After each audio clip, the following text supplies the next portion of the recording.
Ils sont nombreux à avoir eu la vie sauve. 351 faons ont été sauvés cette année avant que les agriculteurs ne fauchent leurs prés.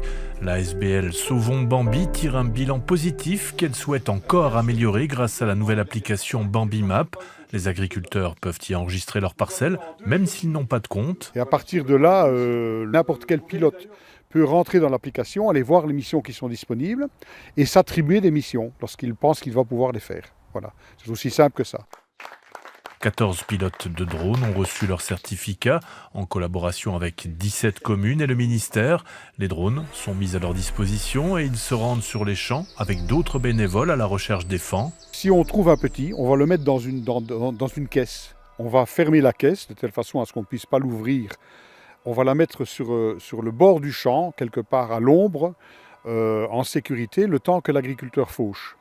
Et lorsque l'agriculteur a fini de faucher, on va le libérer.